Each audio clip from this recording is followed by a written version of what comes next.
Hello, j'espère que vous allez bien. Aujourd'hui, je vous retrouve dans une nouvelle vidéo dans laquelle je vais vous parler des nouveautés qui vont arriver sur Canva suite à l'annonce qui a été faite, enfin à la petite présentation qui a été faite le 24 mai, les Canva Create. Il y a pas mal même beaucoup de changements qui vont arriver sur Canva. Et du coup, je vous présente ceux que j'ai trouvés les plus intéressants et les plus cool et surtout ceux qui pourront, je pense, le plus servir au quotidien.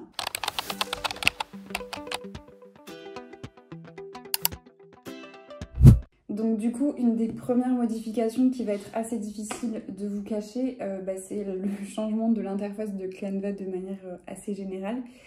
Puisque, alors tout le monde n'y aura pas accès dès maintenant, mais c'est quelque chose qui va arriver.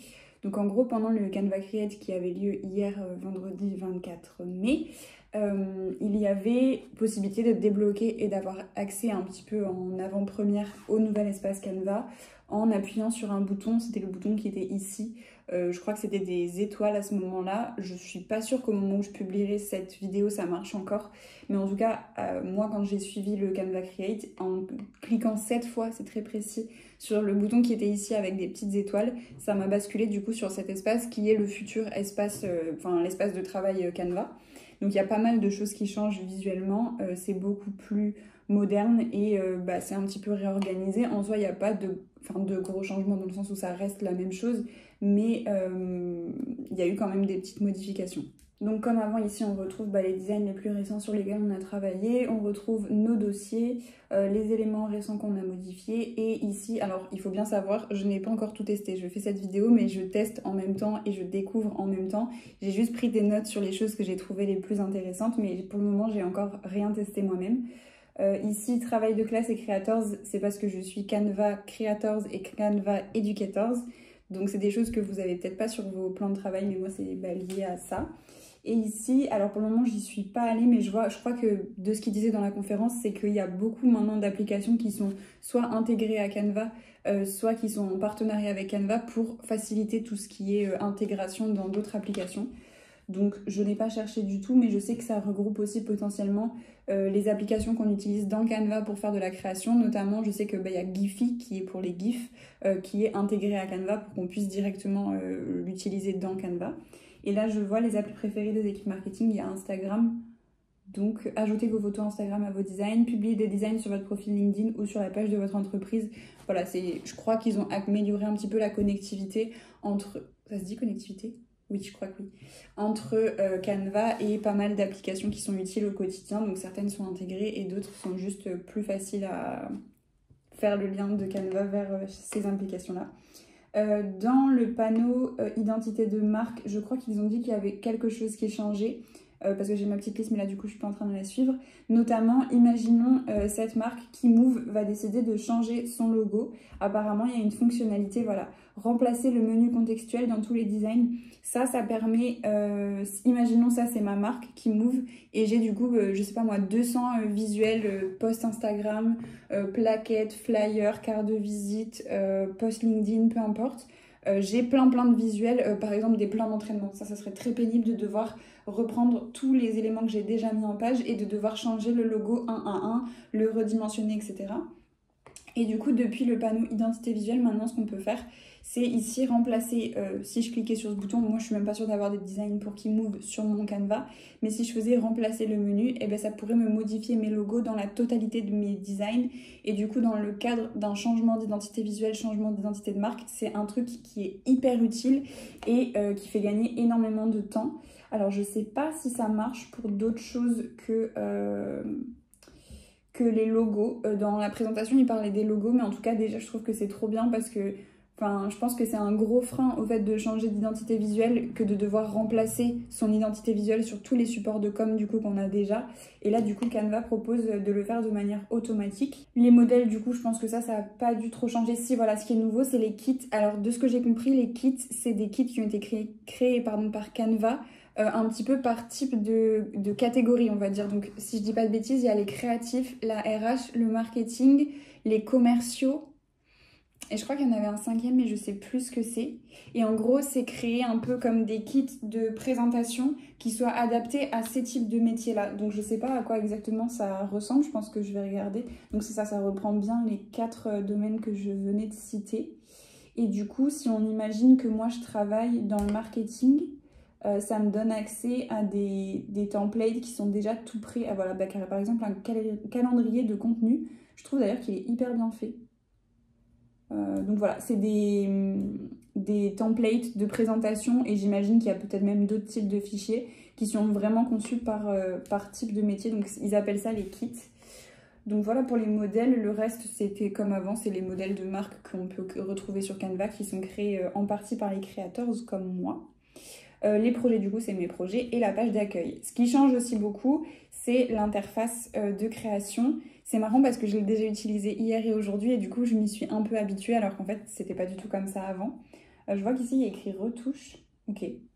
Donc en fait le panneau sur la gauche il a un petit peu changé d'esthétique et surtout en fait il se replie tout seul. Ce qu'il disait pendant la keynote c'était que c'était pour en fait garder plus d'espace de création au centre, un peu à la manière d'Affinity, d'Illustrator, etc. De garder plus d'espace pour le design pour mieux y voir et que du coup toute la partie panneau se rétracte automatiquement et qu'on l'ouvre uniquement quand on en a besoin et le reste du temps elle reste fermée. Mais sinon on retrouve exactement la même chose. Je pense qu'il y a peut-être certains trucs qui ont été mis un petit peu plus accessibles. Je sais pas si c'est par rapport à mon utilisation à moi, mais les codes QR et les GIFs c'est vraiment ce que j'utilise le plus comme application externe quand je suis sur Canva. Et je vois qu'ils sont ici, mais je pense que c'est parce que c'est mon utilisation. Et si potentiellement dans les applis il y avait d'autres choses, je pense que ça reste d'office ici en bas à gauche. Et sinon, bah, on retrouve la même chose. Ça n'a pas vraiment changé, si ce n'est que c'est en blanc au lieu d'être en gris foncé.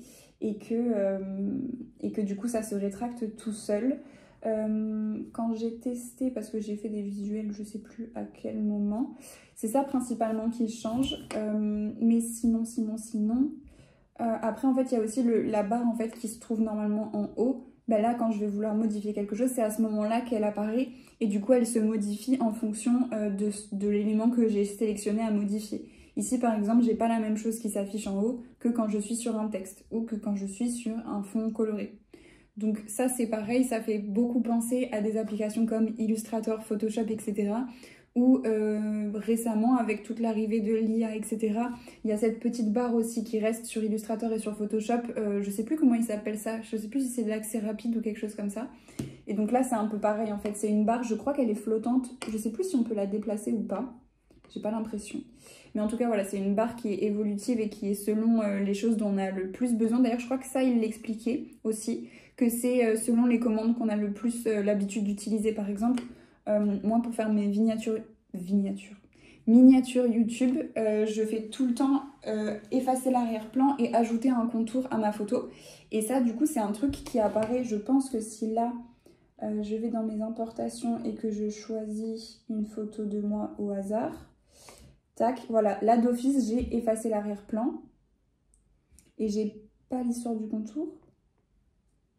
Mais j'ai cru lire ça, j'ai cru qu'il disait qu'en gros ça mettait en avant les types de retouches qu'on utilisait le plus souvent. Voilà, ombre, bordure, et du coup voilà, je fais très facilement l'effet que j'aurais voulu faire.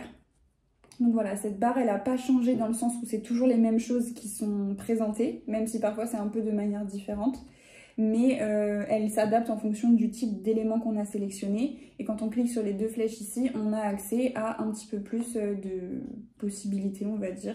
Même chose pour les textes. Si je ressors ici, il y a peu de choses entre guillemets dans la barre ici, même s'il y a les éléments les plus importants. Et quand on clique ici, on a accès à la totalité des éléments qui permettent de modifier ou de personnaliser un élément. Je sais qu'ils ont aussi parlé beaucoup du fait d'utiliser l'écriture magique et la traduction, qui sont du coup des éléments qui sont liés à l'intelligence artificielle. J'ai pas essayé, mais on peut essayer ici. Là, donc, mon texte est sélectionné et écriture magique, c'est ce qu'ils utilisent comme intelligence artificielle.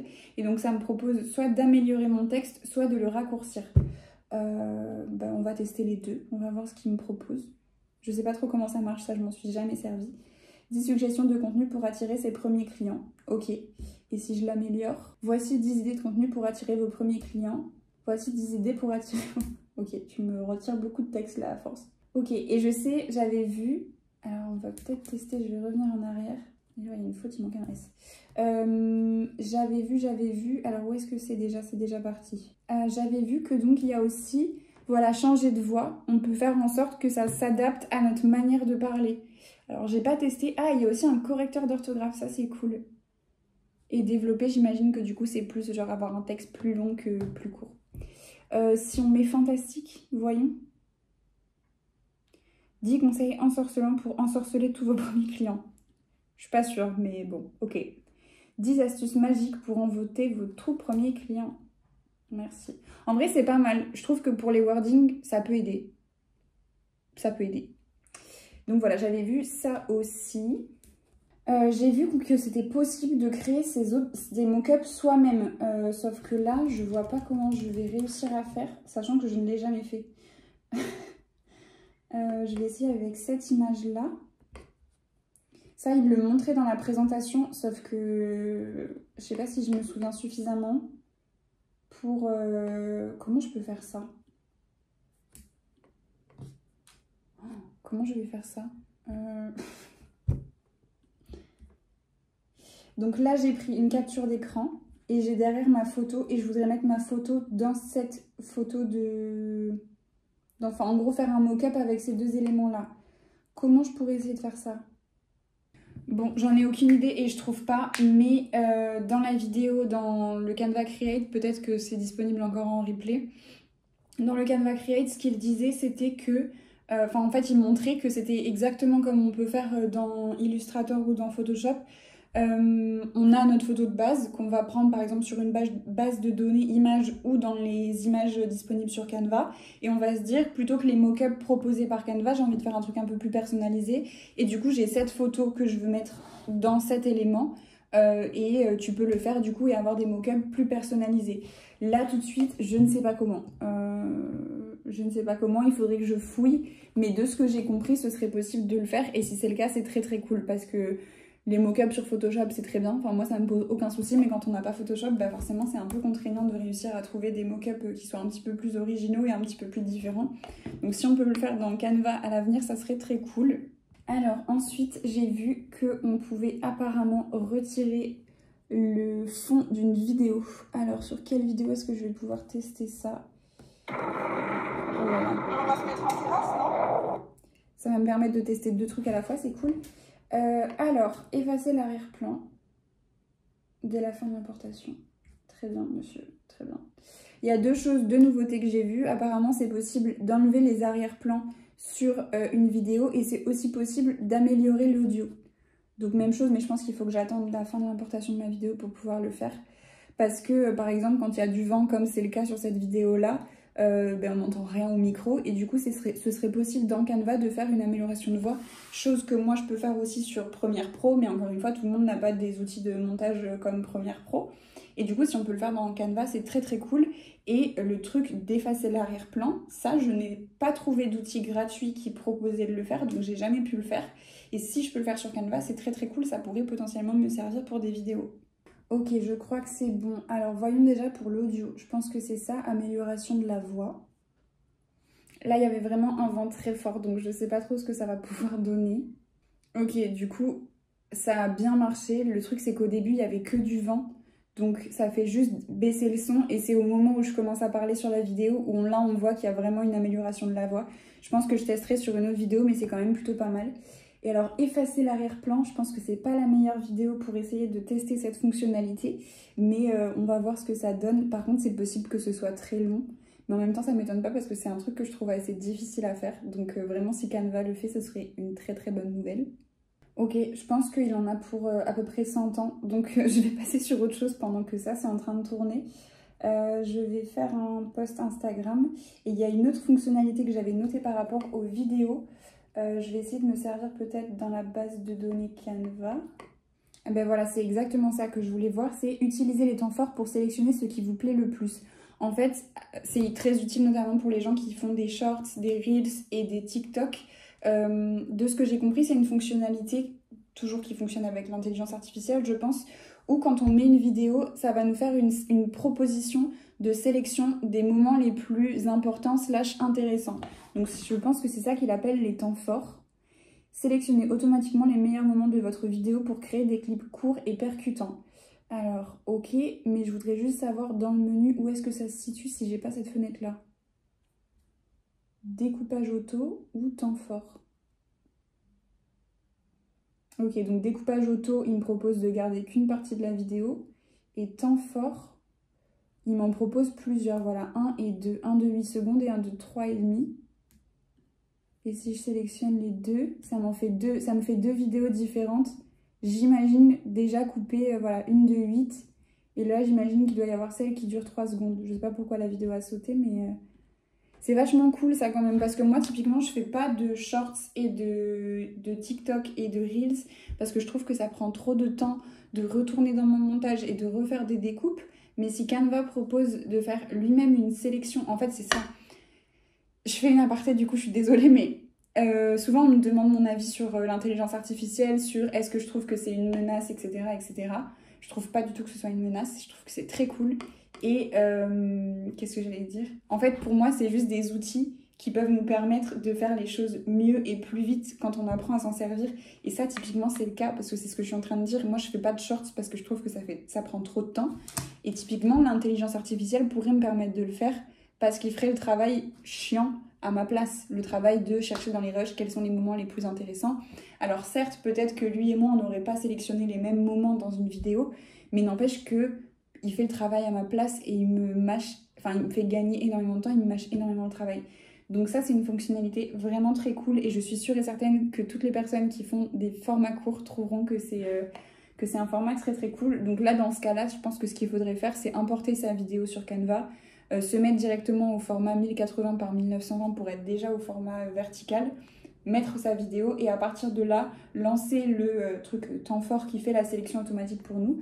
Mais le truc par contre, ce que j'ai pas compris, là si j'essaye de le refaire avec ma petite vidéo...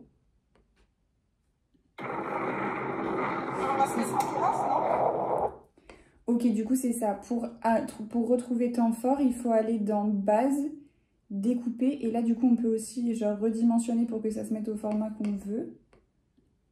Et si on se met sur le ciseau pour en fait choisir la durée du clip, automatiquement ça nous propose découpage auto ou temps fort. Là, temps fort sur cette vidéo, je sais pas trop ce qu'il va me trouver. Hein. Ouais, à partir du moment où je parle en fait. Ok.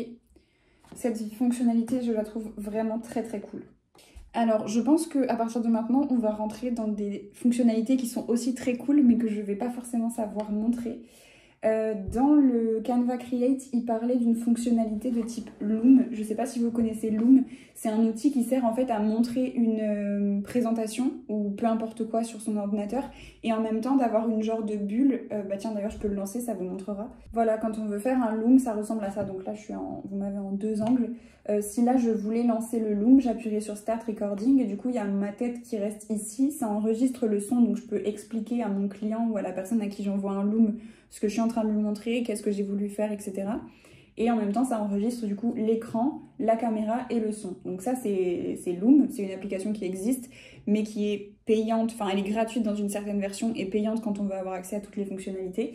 Et donc, je ne sais pas comment on peut l'utiliser ou quoi que ce soit, mais apparemment, Canva a lancé quelque chose comme ça. Je vais voir si, quand je suis sur une présentation, j'y ai accès ou pas. Mais ça, j'ai pas compris en fait. Comment on le retrouve dans... Je sais pas exactement où est-ce qu'on retrouve ça dans Canva. Et puis aussi, je sais pas trop si tout est déjà accessible ou non dans les fonctionnalités qu'ils ont présentées dans Canva Create. Je crois que oui, mais j'en suis pas certaine. Je vois que là, il y a présenter et enregistrer, mais je pense pas que ce soit ça. Je pense que c'est quelque chose qui existait déjà. Donc bref, je ne sais pas, mais apparemment Canva va proposer une fonctionnalité comme ça et du coup, ce serait très cool.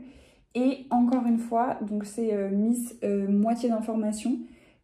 Dans la partie, je pense, enseignement, Canva a développé des outils qui permettraient de, comment dire, d'héberger des formations sur Canva.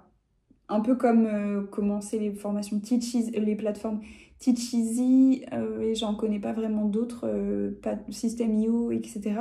Toutes les formations, les plateformes où on héberge des vidéos, des PowerPoint et tous les éléments d'une formation, où on peut voir le suivi des personnes qui suivent notre formation, etc. Enfin, leur avancement dans la formation. Ils ont montré dans le Canva Create que c'était possible de le faire sur Canva, d'héberger sa formation sur Canva. Et ce qui est assez fou, c'est que du coup, en soi, toutes ces fonctionnalités de Canva, pour le moment, elles n'entraînent pas de surcoût dans l'abonnement. L'abonnement, il reste au même prix. Et du coup, on a accès à toutes ces nouvelles fonctionnalités pour le même prix que Canva. Là, de me le dire, on dirait que je suis commerciale. Pas du tout. Mais je trouvais ça très cool de vous parler des nouveautés de Canva et surtout de toutes les choses qui vont pouvoir être le plus utiles au quotidien. Parce que je pense que c'est des choses sur lesquelles on ne serait pas forcément tombé naturellement, et en avoir connaissance fait que potentiellement vous allez les utiliser alors que vous auriez peut-être pas su dès le début qu'elles existaient. Donc je ne sais pas exactement comment ça marche, mais imaginons que bon, ça c'est ma vidéo, pas du tout, mais bon bref. Et en fait, il y aurait possibilité de faire ces slides, de déposer des vidéos, etc. et d'avoir vraiment une plateforme de formation. Donc c'est tout nouveau, donc encore une fois, on n'a pas énormément de retours là-dessus. Mais apparemment, ce serait possible et je trouve ça du coup assez incroyable. Après, autre chose que j'ai vu, c'est les docs. Alors après, peut-être que c'est juste moi qui n'utilisais pas ça avant sur Canva, mais ça correspond à comme faire un petit peu un Word en fait, ou peu importe, un page, ou peu importe. C'est plus un truc de traitement de texte, où du coup on peut avoir titre, sous-titre, etc. Vous voyez là, il y a H1, H2. Et en fait, il montrait que ça ressemble un peu d'ailleurs, je trouve, à mon éditeur d'articles de blog sur Wix. Bref, et ça ressemble un peu aussi à comment ça marche sur WordPress. Mais du coup, voilà, c'est plus pour faire de la rédaction de texte comme un Word, comme un page, etc.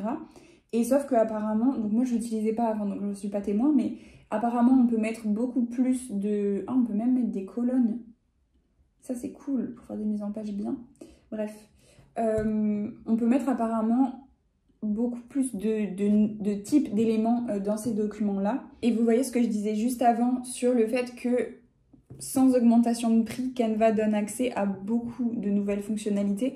Mais en fait, j'ai l'impression même que ça remplace, entre guillemets, plein d'applications payantes, à savoir que ça remplace Word et Page, potentiellement.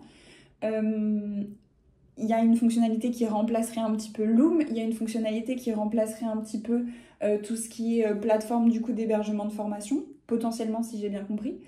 Il y a des fonctionnalités qui, alors ne remplacent pas, je peux pas dire ça, mais remplacent certaines fonctionnalités des applications comme Photoshop, Illustrator, etc. Je pense notamment au détourage, où aujourd'hui, moi, c'est rare que je détourne. Non, c'est faux. Je détourne encore sur Photoshop parce que j'ouvre pas Canva juste pour faire du détourage. Mais aujourd'hui, quelqu'un qui n'utilise pas les applications Adobe peut complètement détourer parce que franchement, l'outil de détourage, il marche super bien sur Canva. Donc bref, tout ça pour dire que Canva arrive à remplacer, avec de gros guillemets, mais à être une très bonne alternative à beaucoup d'applications payantes pour lesquelles moi personnellement je ne vais pas souscrire par exemple pour Word que je n'utilise jamais, et du coup le traitement de texte de Canva peut être potentiellement une solution. Je vais effacer ça parce que je ne veux absolument pas le garder. J'ai vu qu'il parlait aussi de newsletter et de factures. Alors je sais pas exactement comment ça marche. Si je tape newsletter, qu'est-ce qui me sort? 21-29-7, c'est un format A4, c'est bizarre, non? C'est pas des newsletters, ça, non? Peut-être que le terme est pas le même pour eux que pour nous. Moi, je pensais à une newsletter de mail qui est du coup un format très long. Bon, c'est pas la même chose. Je sais pas. Dans le Canva Create, il parlait de newsletter et de comment dire, de modèle de facture qui avait l'air à peu près automatisé, ou je sais plus ce qui s'est expliqué. Mais en tout cas, pour les newsletters, ça serait cool parce que je sais que maintenant on peut faire des sites internet et les publier sur Canva. Bon, c'est pas des vrais sites avec un vrai référencement, etc. Mais n'empêche que, par exemple, pour des portfolios, ça peut être assez utile. Et du coup, ça ne m'aurait pas surpris qu'ils aient développé quelque chose qui permettrait, par exemple, de faire une mise en page de newsletter et ensuite de l'exporter et de l'importer dans son outil de newsletter. Ça se trouve, ça existe déjà et juste je le sais pas parce que vraiment, je suis pas du tout au courant de toutes les fonctionnalités de Canva, et franchement je pense que c'est vraiment dans leur corde de le faire, donc ça se trouve ça existe et c'est juste moi qui ne sais pas où le faire et comment le faire. Il y a une fonctionnalité que je vais pas pouvoir vous montrer parce que c'est pas du tout mon truc, mais il montrait qu'il y avait une possibilité de genre, quand on a dans certains métiers, notamment dans le marketing, quand on travaille avec, vous savez, des grandes bases de données, des tableurs Excel avec plein d'informations, ben, c'est possible de, par exemple, si on a un modèle, l'exemple, moi je vais choisir un exemple plus simple que le leur. Imaginons, on a un Excel avec des produits, avec des prix, des photos, des informations, des ingrédients ou peu importe, donc un tableur avec plein de données. Et on veut en faire une présentation, un PowerPoint quoi, qui présente tous les produits. Et bien en fait, sur la présentation, on peut importer les données de l'Excel et ça fait automatiquement toutes les pages du slide. Si on part sur un truc de produit, ben ça modifierait automatiquement le prix pour chacun des produits selon les informations du Excel. Ça modifierait les photos, ça modifierait le nom, ça modifierait les ingrédients, etc. Donc ça, moi qui fais de la mise en page de catalogue, je sais que c'est hyper utile comme fonctionnalité et que ça peut faire gagner un temps de fou.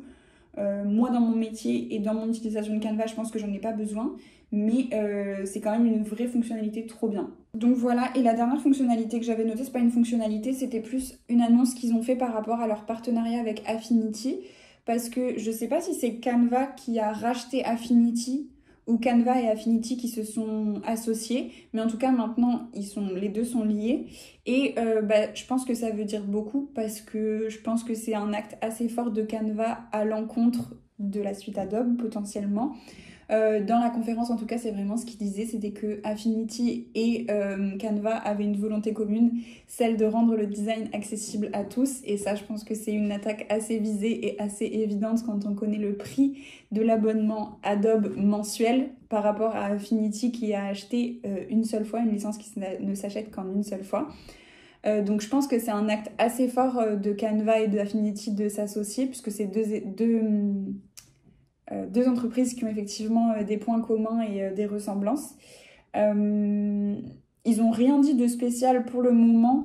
Moi, ma théorie, c'est que je pense que Canva va mettre beaucoup de fonds dans Affinity pour que Affinity devienne encore plus performant et compétitif par rapport à la suite Adobe et pouvoir un peu venir challenger. Et franchement, pour moi, c'est une très très bonne nouvelle. Enfin, allez-y, challenger Adobe parce que jusqu'à présent, ils étaient un peu seuls au monde, entre guillemets, sur le marché. Enfin, moi aujourd'hui, je paye la suite Adobe et je me pose aucune question parce que je sais que j'en ai besoin pour travailler. Donc en fait, je vais pas dire peu importe le prix, je payerai, mais c'est pas loin d'être la réalité. C'est des outils dont je ne peux pas me passer parce que aussi, il n'y a pas de concurrence en fait. Pour moi, Affinity aujourd'hui, c'est pas assez développé pour que je puisse m'en servir pour mon travail.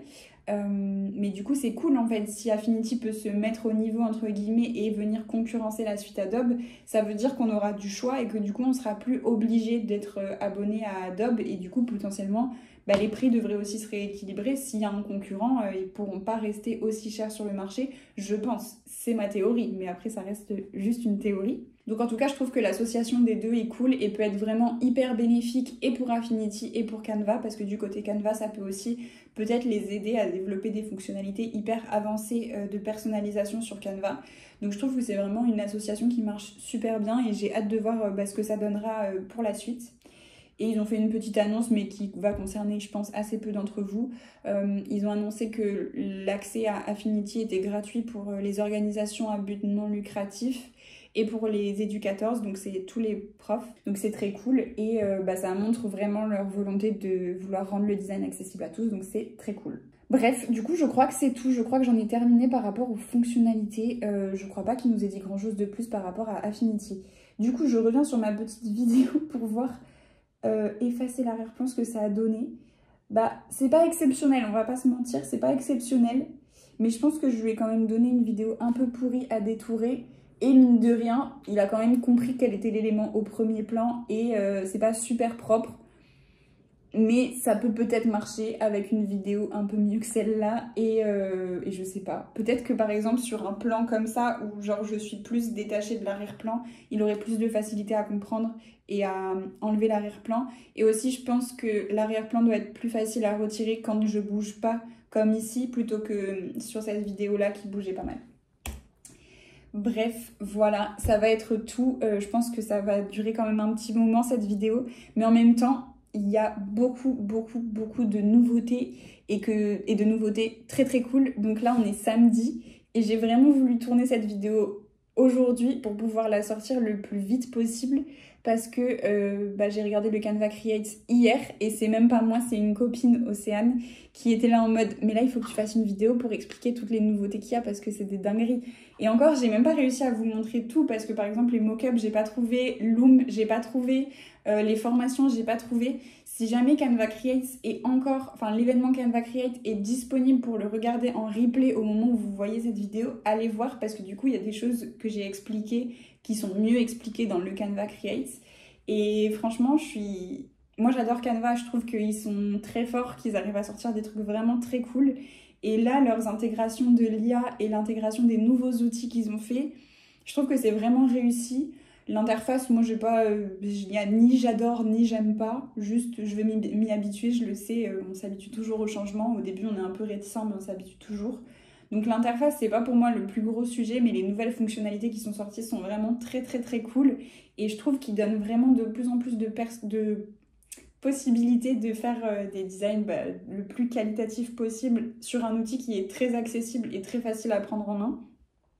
Donc je trouve que c'est trop bien et j'ai hâte de voir qu'est-ce qu'ils vont continuer à faire en fait.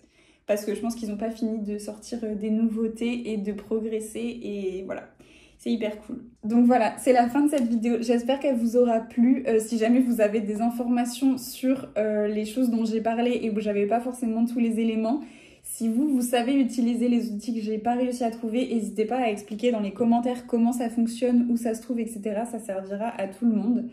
En tout cas, j'espère que cette vidéo vous aura plu, que le sujet vous aura intéressé. Je pense que l'utilisation de Canva, ça parle à beaucoup de monde, donc ça devrait normalement être une vidéo cool. J'espère que ça vous aura plu de la regarder. Pensez à vous abonner à la chaîne pour ne pas louper les prochaines vidéos qui sortiront. Et puis moi, je vous souhaite de passer une très bonne journée et je vous dis à bientôt. Ciao!